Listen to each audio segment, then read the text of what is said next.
voltaje con este factor de potencia o con este factor de potencia. Bien, entonces primero calculamos la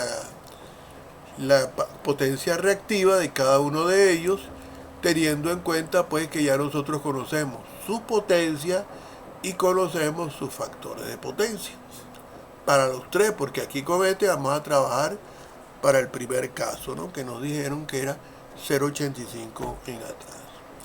Pues bien, aquí tenemos ya ustedes aplicando esta ecuacióncita que ustedes la conocen desde trifásica, obtenemos estos valores.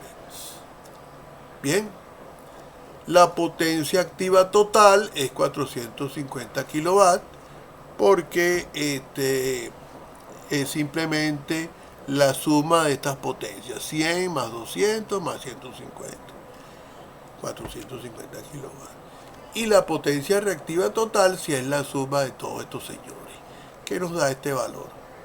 Entonces, el factor de potencia es simplemente el cociente de esto entre esto, arco tangente de eso, y a esa arco tangente le calculamos el coseno. Eso nos da el factor de potencia.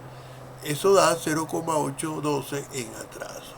Y entonces la corriente I sub L tiene este valor, 667.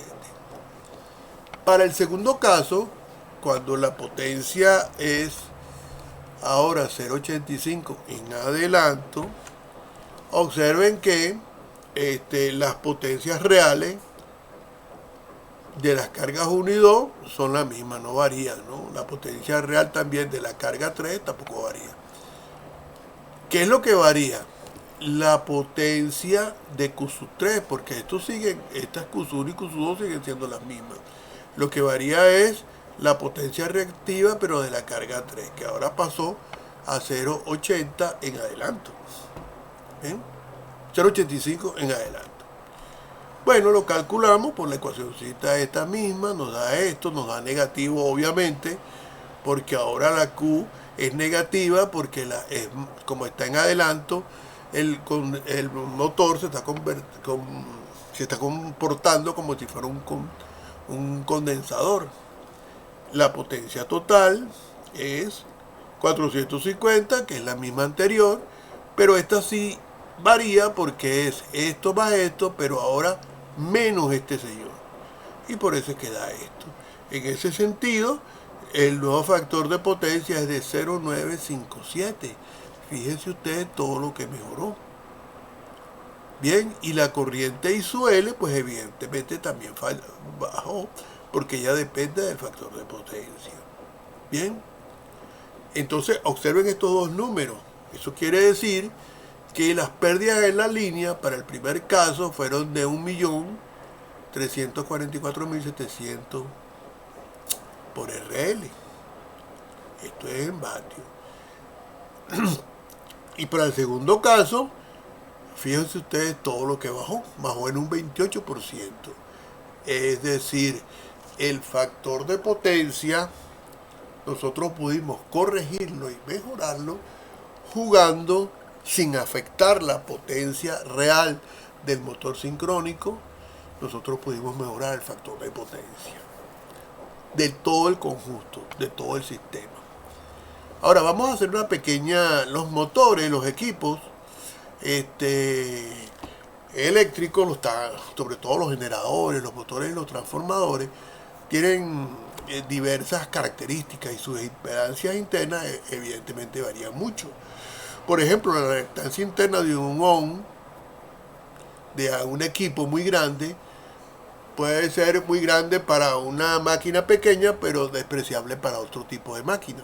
Entonces, por eso se habla en términos de porcentaje, pero no en términos de por ciento, no se multiplica por 100, sino se habla por unidad, no se lleva a porcentaje.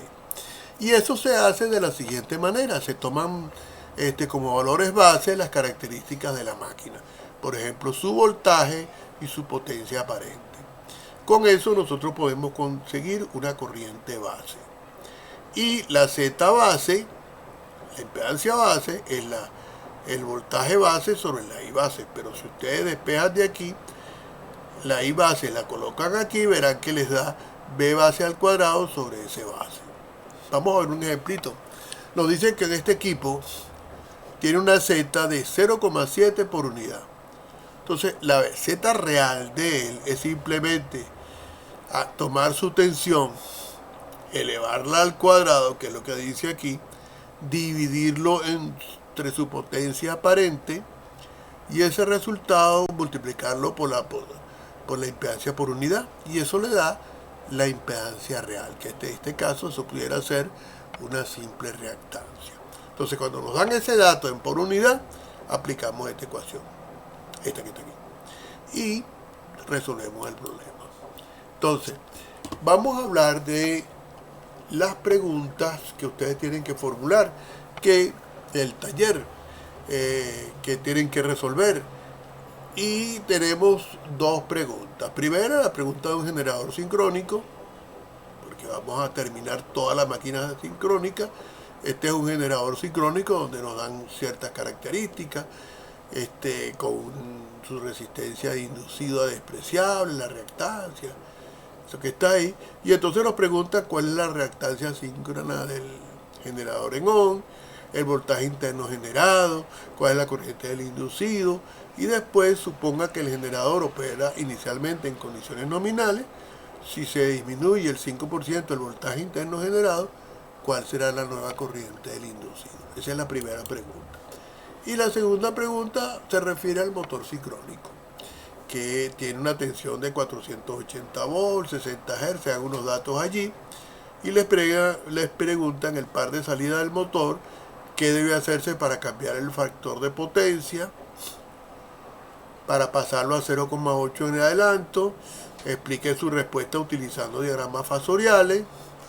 Es decir, prácticamente le están diciendo que analice una situación muy parecida a esta, y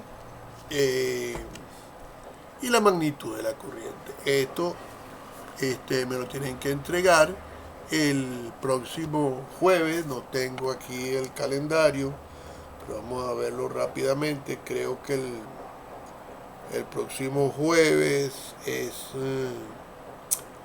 de acuerdo a esto, el próximo jueves 26 va a ser la entrega de este taller.